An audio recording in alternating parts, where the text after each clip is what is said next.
ছাত্ৰ ছাত্ৰীসকল, আজি মই তোমালোকৰ পঞ্চম শ্ৰেণীৰ অৰ্থাৎ ক্লাছ 5ৰ অংকুৰণ পাঠ্যপুথিৰ 7 নং পাঠত থকা ফুল কোঁৱৰৰ গীত নামৰ এই গীতটোৰ ক্ৰিয়াকলাপসমূহক সমাধান কৰি দিম।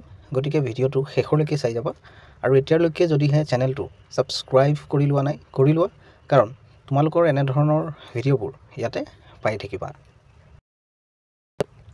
1 নম্বৰ ক্ৰিয়াকলাপটো দিয়া আছে যে গীতটো লগে ভাগে গাওঁ আৰু আবৃত্তি কৰোঁ আহা। তো তোমালোকে গীতটো লগে ভাগে গাবা আৰু আবৃত্তি কৰিবা। তাৰ পাছৰ ক্ৰিয়াকলাপটো দিয়া আছে যে গীতটোৰ কাহিনী ভাগ নিজৰ কথাৰে সজাই পৰাই কোৱা। তো ইয়াৰ কাৰণে তোমালোকে কি কৰিব লাগিব যে গীতটো তোমালোকে বাৰে বাৰে পঢ়িব লাগিব আৰু পঢ়ি পেলাই ভালদৰে বুজি ল'ব লাগিব। তাৰপিছত তোমালোকে গীতটোৰ কাহিনী ভাগ নিজৰ কথাৰে সজাই পৰাই ক'ব পাৰিবা। তাৰ পাছৰ ক্ৰিয়াকলাপটোত দিয়া আছে যে তলৰ শব্দবোৰৰ অৰ্থ গছৰ পাতৰ পৰা আনি শিক্ষকৰ সহায়ত মিলাই লিখা। ইয়াতে দেখিছা গছৰ পাত এটা দিয়া আছে, ইয়াতে শব্দবোৰ দিয়া আছে, ইয়াতে অৰ্থবোৰ দিয়া আছে, মানে ইপিনে শব্দবোৰ দিয়া আছে টিপা, শাল, চলি, শুল, তেনেদৰে। ইয়াতে আমি অৰ্থবোৰ লিখিব লাগিছিল, মই ইয়াতে লিখি দিছোঁ। মই এই গছৰ পাতটোৰ পৰা উঠাই আনি ইয়াৰ অৰ্থবোৰ লিখি দিছোঁ। যেনেকৈ টিপা মানে ইয়াৰ অৰ্থ হ'ব আঙুলি বা হাতেৰে মৰা চেপা। তাৰপিছত দিয়া আছিল শাল, ইয়াৰ অৰ্থ হ'ব এমূৰ জোঙা চুটি সুটি। তেনেদৰে চলি মানে ইয়াৰ অৰ্থ হ'ব চাচি এৰুৱা পাতল কাঠ। তো তোমালোকে মই ইয়াতে যেনেদৰে লিখি দিছোঁ ভিডিঅ'টো ৰখাই পেলাই ঠিক তেনেদৰে লিখি ল'বা। তাৰ পাছৰ ক্ৰিয়াকলাপটো দিয়া আছিল যে উত্তৰ দিয়া। ক ফুল কোঁৱৰ উঠি উৰি যোৱা ঘোঁৰাটো কিহৰ আছিল? ইয়াৰ উত্তৰ তোমালোকে লিখিবা যে ফুল কোঁৱৰ উঠি উৰি যোৱা ঘোঁৰাটো কাঠৰ আছিল। হয়তো দিয়া আছিল ঘোঁৰাত উঠি গৈ ফুল কোঁৱৰ ক'ত পৰিছিল? ইয়াৰ উত্তৰ লিখিবা যে ঘোঁৰাত উঠি গৈ ফুল কোঁৱৰ মালিনীৰ বাৰীত পৰিছিল। গটো দিয়া আছিল যে ফুল কোঁৱৰে 6 মাহৰ বাট এদিনতে কেনেকৈ পালে? ইয়াৰ উত্তৰ লিখিবা যে ফুল কোঁৱৰে 6 মাহৰ বাট এদিনতে ঘোঁৰাত উঠি পালে। ঘটোত দিয়া আছিল ফুলনিখনৰ ফুলবোৰ কোনে ফুলালে? ইয়াৰ উত্তৰ লিখিবা ফুলনিখনৰ ফুলবোৰ ফুল কোঁৱৰে ফুলালে।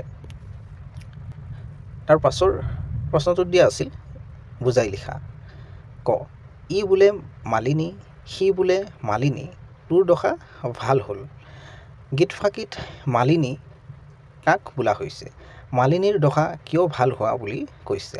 ইয়াৰ উত্তৰ তোমালোকে লিখিবা যে গীতফাঁকিত বাগিচাখনৰ গৰাকীক মালিনী বোলা হৈছে। 12 বছৰীয়া শুকান ফুলৰ বাৰী ফুলি তমস্কাৰ হোৱাৰ বাবে মালিনীৰ দশা ভাল হোৱা বুলি কৈছে। হয়তো দিয়া আছিল যে ফুল কোঁৱৰৰ হাতৰ পৰশত ফুলনি বাৰীখন কেনেদৰে তমস্কাৰ হৈছিল? ইয়াৰ উত্তৰ তোমালোকে লিখিবা যে 12 বছৰীয়া শুকান ফুলৰ বাৰীখন ফুল কোঁৱৰে এদিনতে ফুলাই তমস্কাৰ কৰিছিল। গটো দিয়া আছিল শিপা ধৰাৰ পৰা কি কি স্তৰ পাৰ হৈ ফুলবোৰ ফুলিছিল?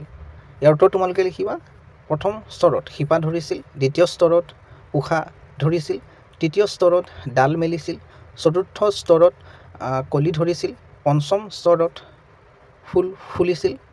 এনেদৰে এটা স্তৰৰ পাছত আনটো স্তৰ পাৰ হৈ ফুলবোৰ ফুলিছিল।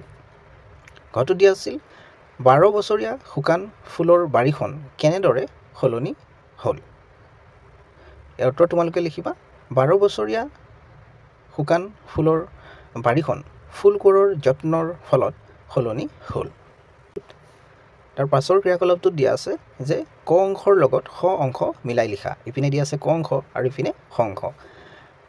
আমি ইয়াক মিলাব লাগিছিল, মই ইয়াতে মিলাই দিছোঁ। যেনেদৰে কটো চাইছোঁ জেউতি চৰিলে, এই ক অংশটো খ অংশৰ ইয়াৰ লগত মিলি যাব। উৰি যাওঁ কৰিলে, তেনেদৰে। ঠিক তেনেদৰে মই বাকীবোৰকো ইয়াতে মিলাই দিছোঁ। তোমালোকে ভিডিঅ'টো ৰখাই এইবোৰ মিলাই ল'বা। আৰু পাছৰ ক্ৰিয়াকলাপটোত দিয়া আছে যে গীতটোৰ পৰা চন্দ্ৰবিন্দু থকা শব্দবোৰ বাছি উলিয়াই লিখা। গীতটো পঢ়োঁতে আমি চন্দ্ৰবিন্দু থকা যিবোৰ শব্দ পাইছিলোঁ সেই শব্দবোৰক বাছি উলিয়াই লিখিব দিছে। আৰু কি কৈছে? আৰু শুদ্ধকৈ উচ্চাৰণ কৰিবলৈ শিকা। আৰু শুদ্ধকৈ উচ্চাৰণ কৰিবলৈ শিকিব দিছে তোমালোকক।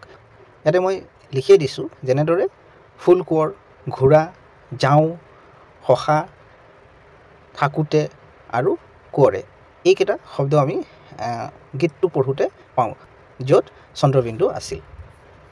তাৰ পাছৰ ক্ৰিয়াকলাপটো দিয়া আছে যে শুদ্ধ শব্দ বহুৱাই তলৰ বাক্যবোৰ সম্পূৰ্ণ কৰা। ইয়াতে দুটাকৈ বিকল্প দিয়া আছিল। আমি শুদ্ধ যিটো বিকল্প বা শব্দ সেইটো বহাব লাগে।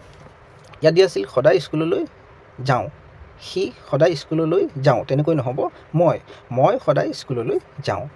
হয়তো দিয়া আছে যে ৰতনে সদায় ফুটবল খেলিছিল, নহয় ইয়াত খেলে হ'ব। ঠিক তেনেদৰে গটো চাইছোঁ গোলাপ ফুলপাহি, ইয়াত হ'ব টিকটিকিয়া। তাৰ পাছৰ ক্ৰিয়াকলাপটো দিয়া আছে যে তলৰ গীত ফাঁকিৰ পৰা বিশেষ্য পদকেইটা বাছি উলিওৱা। এই গীত ফাঁকিৰ পৰা আমাক বিশেষ্য পদবোৰ বাছি উলিয়াব দিছে।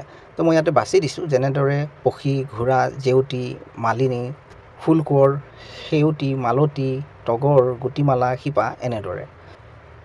তোমালোকেও এইবোৰ মই যেনেদৰে বাছনি কৰিছোঁ বাছনি কৰিবা। তোমালোকে বহীটোত লিখিলে এইবোৰ উত্তৰ দি পেলাই এই শব্দবোৰকে লিখি দিবা।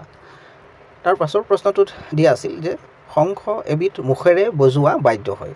শংখ আমি মুখেৰে বজাওঁ, মুখেৰে আৰু কি কি বাদ্য বজাব পাৰি? তো তোমালোকে ইয়াৰ উত্তৰত লিখিবা মুখেৰে আৰু বাঁহী, পেঁপা, সুতুলি আদি বিভিন্ন বাদ্য বজাব পাৰি।